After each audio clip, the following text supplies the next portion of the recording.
Hello students. Indian economic class में आज फिर आप लोगों का स्वागत है। इससे पहले भी हम लोग इंडियन इकोनॉमी के कई क्लास ले चुके हैं और इससे पहले के जो क्लास हुए हैं उसमें हम लोगों ने जो सीखा है, सबसे पहले हम लोगों ने सीखा economy introduction. Economy intro, economy क्या है नहीं है ये सबको सीखा, अर्थव्यवस्था का परिचय जाना। फिर हम लोगों ने इकोनॉमिक्स के बारे में जाना, टाइप ऑफ इकोनॉमिक्स के बारे में जाना, इकोनॉमिकल ग्रोथ के बारे में जाना, economical growth and economical development, आर्थिक समृद्धि और आर्थिक विकास में क्या है, दोनों में क्या अंतर है, ये सब जाना। इसके बाद लास्ट क्लास जो हम लोग ले रहे थे उसमें हम लोग पढ़ रहे थे types of economy, types of economy, ये हम लोग लास्ट क्लास देख रहे थे, जिसमें हम लोग अलग अलग आधार पर हम लोग इकोनॉमी का अलग अलग टाइप को देख रहे थे। जैसे कि एक हम लोग समझे थे राज्य व सरकार के आधार पे, यानी कि रोल ऑफ गवर्नमेंट स्टेट कह सकते हैं, जिसमें हम लोग जाने थे कि तीन प्रकार की, उस आधार पे अर्थव्यवस्था की तीन प्रकार की होती है। पूंजीवादी कैपिटलिज्म, समाजवादी सोशलिज्म एंड मिश्रित अर्थव्यवस्था मिक्स्ड इकोनॉमी, ये थ्री टाइप्स हम लोग समझे थे। उसके बाद फिर हम लोग एक और समझे थे, इकोनॉमी का दो टाइप और है इसमें, इसके अलावा समझे थे राज्य की अवस्था के आधार पे, राज्य की जो अवस्था है, ठीक है, विकास की अवस्था के आधार पर, यानी कि किस जो उनका डेवलप हो रहा है उनके आधार पर, जिसमें हम लोग जाने थे विकसित डेवलप, विकासशील डेवलपिंग एंड अल्प विकसित अंडर डेवलपिंग, ये दो प्रकार, ये तीन टाइप उसमें भी होता है। अब आज हम लोग जानते हैं योजना के आधार पर, ठीक है, रणनीति के आधार पर, विकास की रणनीति के आधार पर, अब हम लोग जानते हैं विकास की रणनीति के आधार पर, विकास की रणनीति के आधार पर,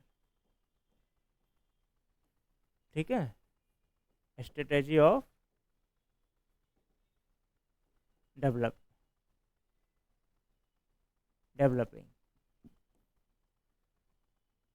इस आधार पर दो प्रकार के होते हैं।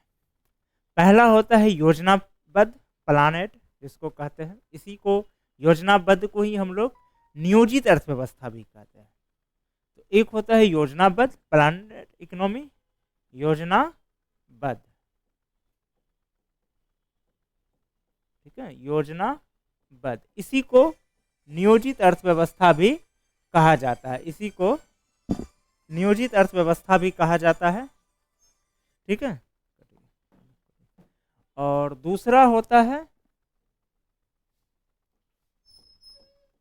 नियोजित, अंग्रेजी में इसी को कहते हैं प्लान इकोनॉमी, ठीक है। दूसरा होता है गैर योजनाबद्ध, गैर योजनाबद्ध, नन प्लानेड इकोनॉमी, गैर नियोजित भी कह सकते हैं इसको, नन प्लानेड इकोनॉमी। अब इसके बारे में हम लोग समझते हैं, इन जो अर्थव्यवस्था के जो ये दो टाइप है इसके बारे में हम लोग समझते हैं, योजनाबद्ध, गैर योजनाबद्ध। योजनाबद्ध हुआ जब आप एक विजन के साथ किसी देश की अर्थव्यवस्था का चलाया जाता है। जैसे भारत में पहले योजना आयोग, एक विजन था, 5 साल का लेके चलते थे। योजना आयोग के बीच में वार्षिक भी बना था, वार्षिक योजना भी चला 66 से 69, 90 से 92, लेकिन जो भी है पहले पंचवर्षीय नियोजन था, हाँ 5 वर्ष का फिक्स किया जाता था।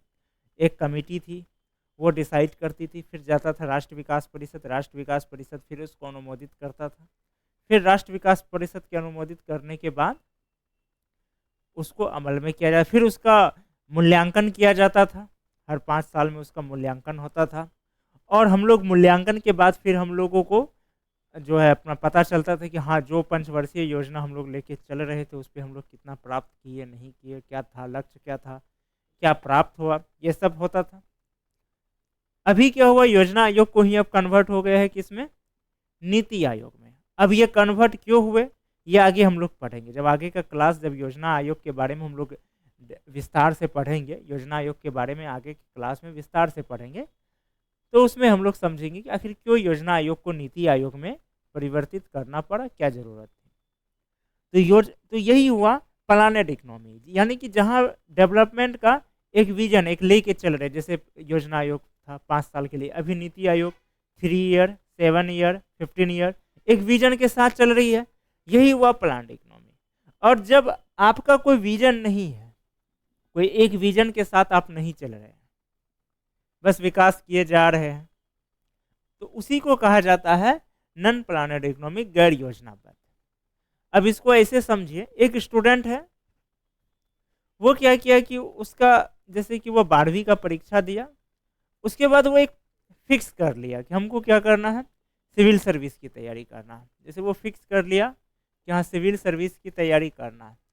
अब इसके लिए क्या किया, वो पता किया सिविल सर्विस का सिलेबस क्या है, वो पता किया, कुछ एक्सपर्ट लोगों का राय लिया, कुछ एक्सपर्ट लोगों का राय ले करके वो जाना वह क्या क्या इसमें पढ़ने की ज़रूरत है, किस वे में चलना चाहिए।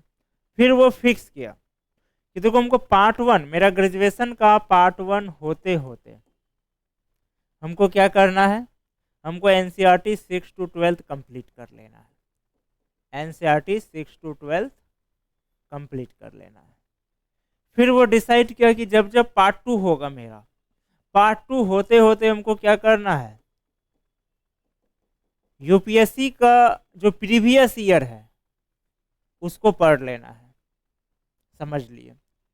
उसके बाद साथ में जितने भी मेन बुक है, चाहे वो पॉलिटी हो, इकोनॉमी हो, जो भी हो, या मैं कोचिंग लेने की, कोचिंग क्लास की बात नहीं करूँ, वो तो अपने स्टूडेंट की अपनी सुविधा है कि उसे लेना है या नहीं लेना है।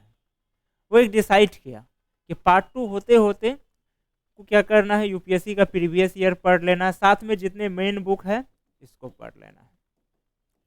पार्ट 3 होते होते वो क्या किया, अब है कि चलो ठीक है, मेरा सब कुछ हो चुका है, यूपीएससी सिलेबस समझ चुके हैं, एनसीईआरटी कंप्लीट है, अब हमको प्रीवियस ईयर भी देख लिए, मेन बुक सारा पढ़ लिए है, नोट भी बना लिए है, पार्ट 2 में ही वो नोट बना लिया।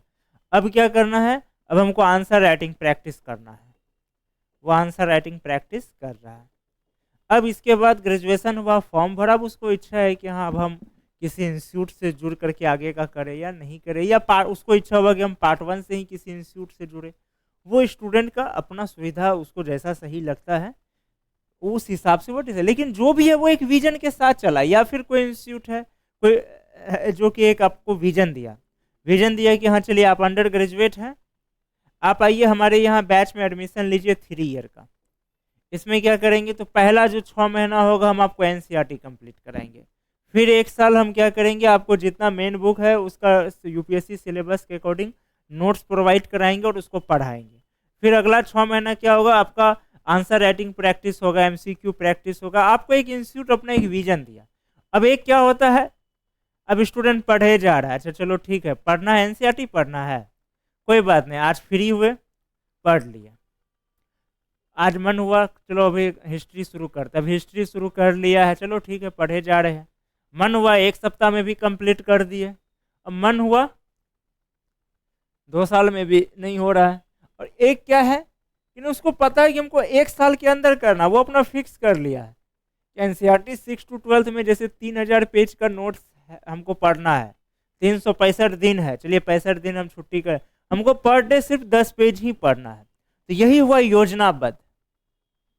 एक क्या है, मूड बना तो 1 सप्ताह में खत्म कर रहे, नहीं बना तो नहीं कर रहे, ये हुआ गैर योजनाबद्ध। तो यही है दोनों में अंतर, योजनाबद्ध और गैर योजना। जब किसी देश का विकास एक फिक्स, मतलब कि कह सकते हैं एक विजन के साथ किया जाता है, एक खास प्लानिंग के साथ, नाम से भी समझ में आ रहा होगा, एक विजन रखते हुए, एक समय अवधि को लेते हुए, हाँ इतना साल में हमें ये करना है, इतना साल में ये चीज़ लेके चलना है, तो उसी को कहते हैं योजनाबद्ध। भारत में इसका एग्जाम्पल क्या हुआ, भारत में इसका एग्जाम्पल हो गया पहले योजना आयोग, और दूसरा क्या हो गया, अभी के हिसाब से चले तो नीति आयोग। इसके अलावा और भी है, आगे पढ़ेंगे, जैसे 20 सूत्री कार्यक्रम, वो भी इसका एक एग्जाम्पल आएगा। तो ये सब हो गया प्लानड। गैर प्लानड इकोनॉमी यानी कि जहाँ कोई आपका योजना नहीं है, बस इकोनॉमी को चलाए जा रहे, उसका कोई विजन नहीं है, बस अर्थव्यवस्था को चलाए जा रहे हैं। तो ये एक समझ गए। अब हम लोग आगे समझते हैं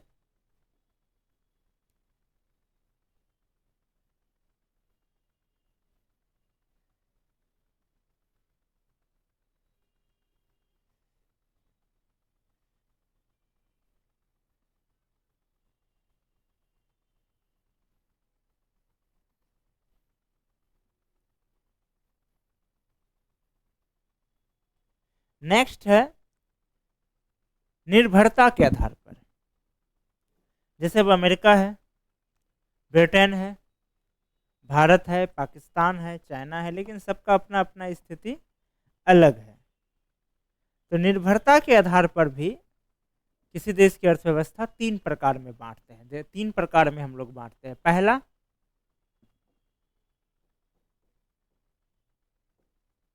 निर्भरता के आधार पर,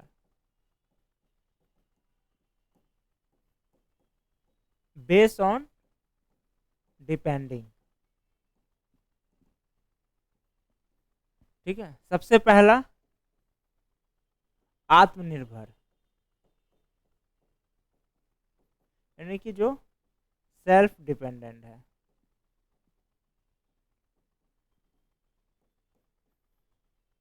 दूसरा परस्पर निर्भर, सकते हैं को डिपेंडेंट। तीसरा निर्भर,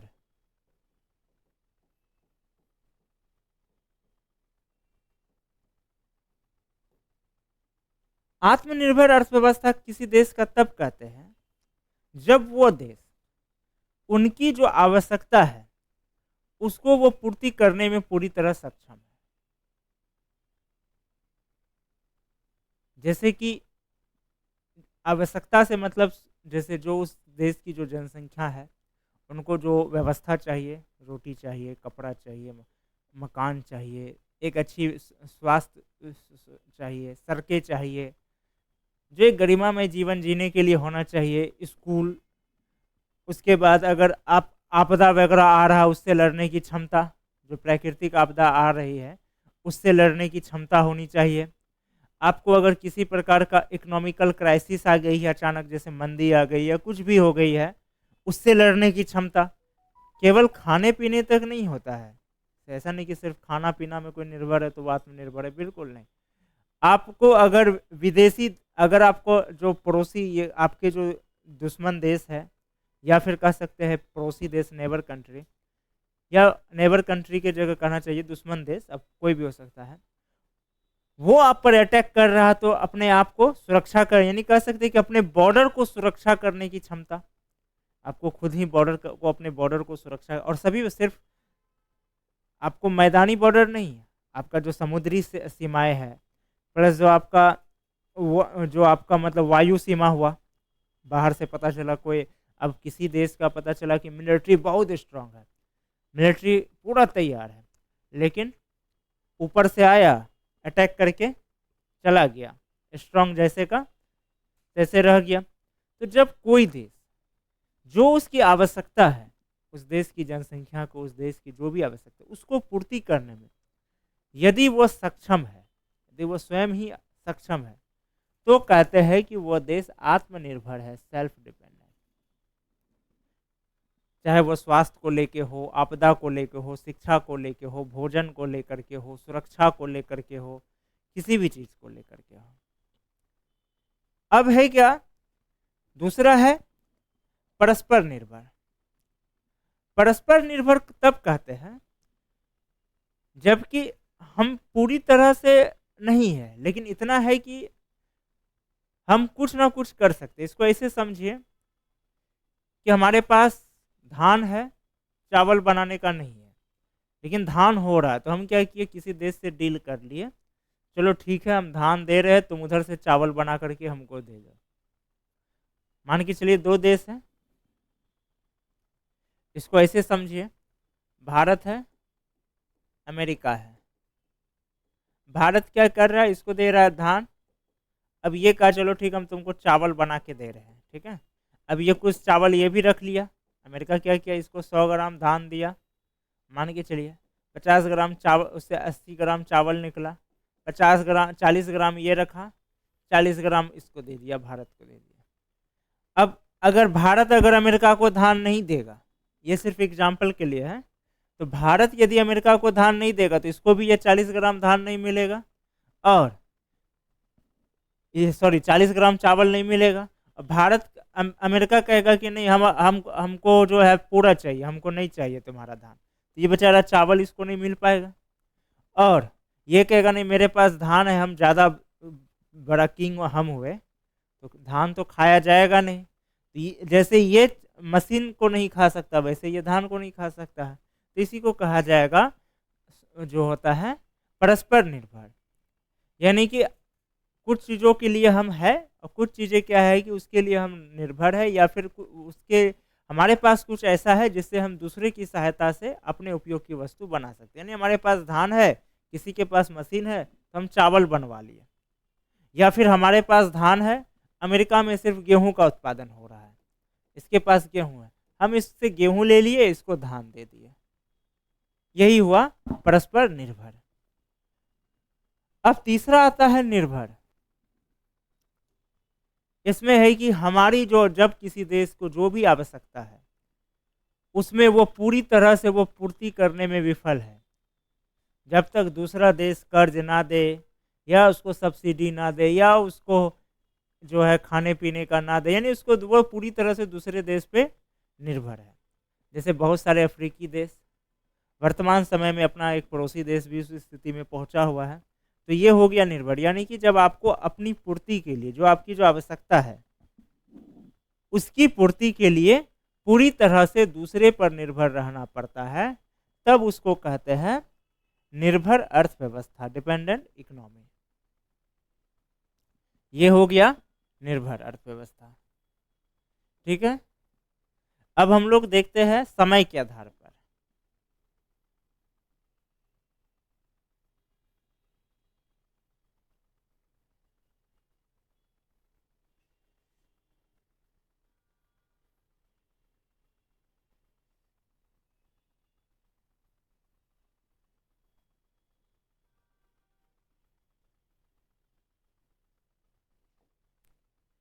समय के आधार पर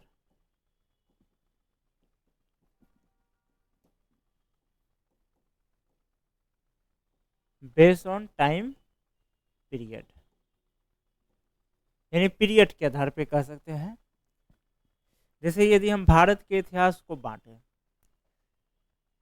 तो हम लोग देखते हैं अंग्रेजों के आने से पहले कह सकते हैं मुगल पीरियड, मराठा पीरियड रहा, मुगल, उसके बाद फिर ब्रिटिश पीरियड रहा, फिर हम लोग कहते हैं स्वतंत्र भारत। जैसे इतिहास को भी हम लोग बांटते हैं प्राचीन इतिहास, मध्यकालीन भारत, आधुनिक भारत, फिर स्वतंत्रता के बाद का भारत, इस प्रकार से पढ़ते हैं। उसी प्रकार इकोनॉमी को भी टाइम पीरियड के आधार पर बांटते हैं। इनमें सबसे पहला जो होता है वो है वाणिज्यिक दौर, वाणिज्य पूंजीवाद का दौर। वाणिज्य पूंजीवाद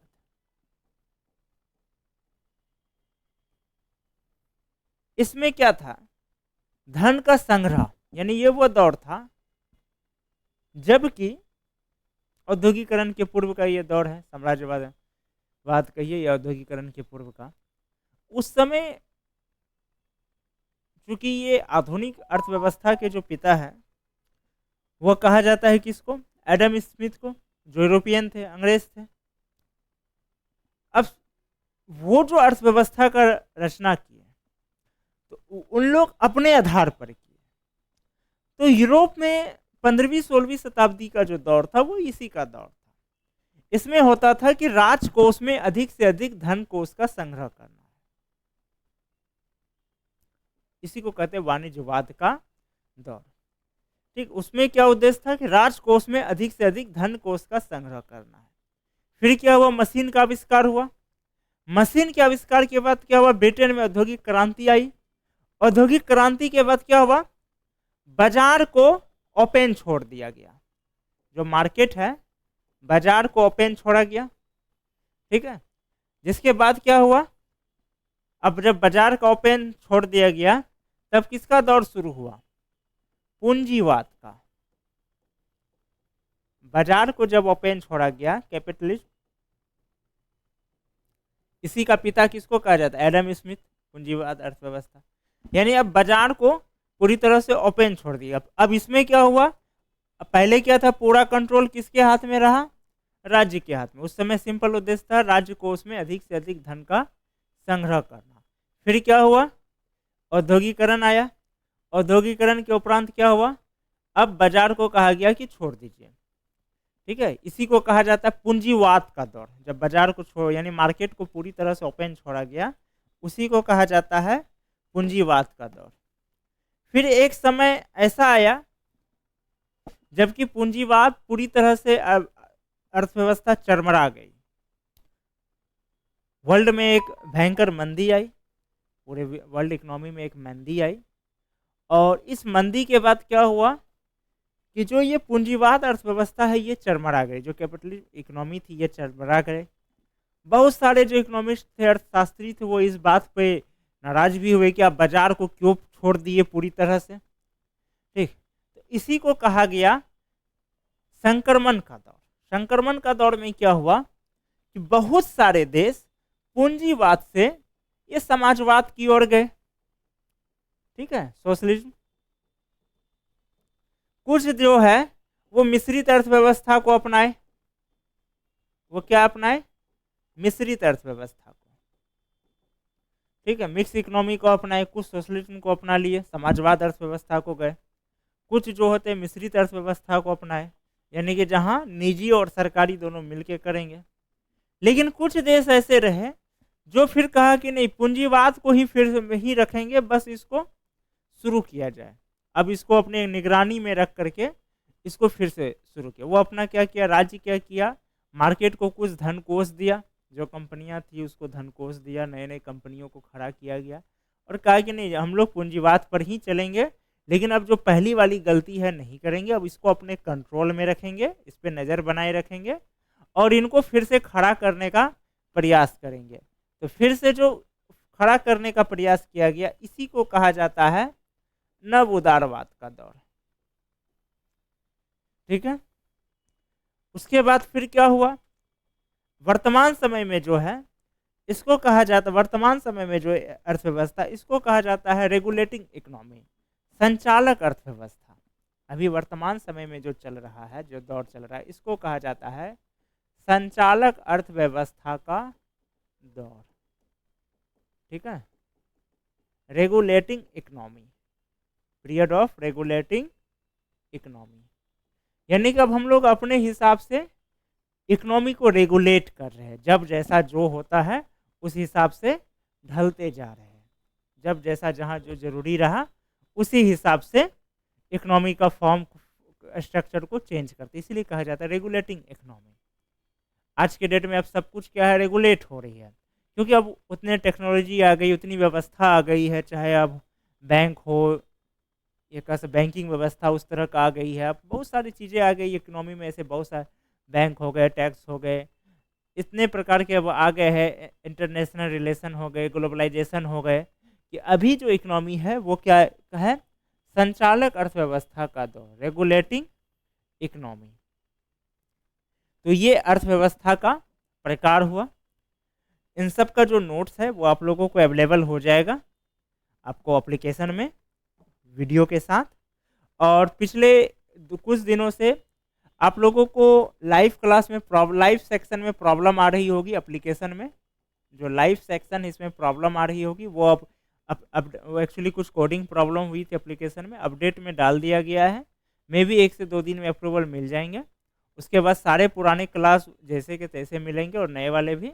इस बीच आप लोग वीडियो कोर्स में जा करके अपना वीडियो देख सकते हैं। जो वीडियो कोर्स है वहाँ पे जाके सारे वीडियो को देख सकते हैं, किसी का कोई क्लास डिस्टर्ब होने की नहीं है, और वीडियो कोर्स में ही आपको नोट्स कंटेंट भी अवेलेबल हो जाएंगे जैसे लाइव क्लास में होती थी। आज का क्लास हम लोग यही एंड कर रहे हैं। टाइप्स ऑफ इकोनॉमी समाप्त हो चुका है।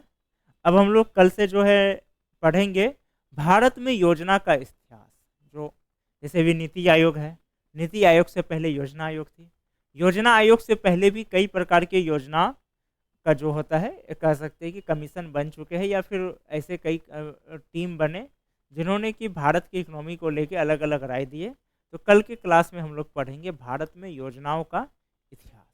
आज का क्लास हम लोग यहीं पे एंड कर रहे हैं, और जिनको क्लास के दौरान जिनको जो दिक्कतें होती है वो कमेंट सेक्शन में लिख सकते हैं। ठीक है, फिर हम लोग कल के नेक्स्ट क्लास में मिलते हैं।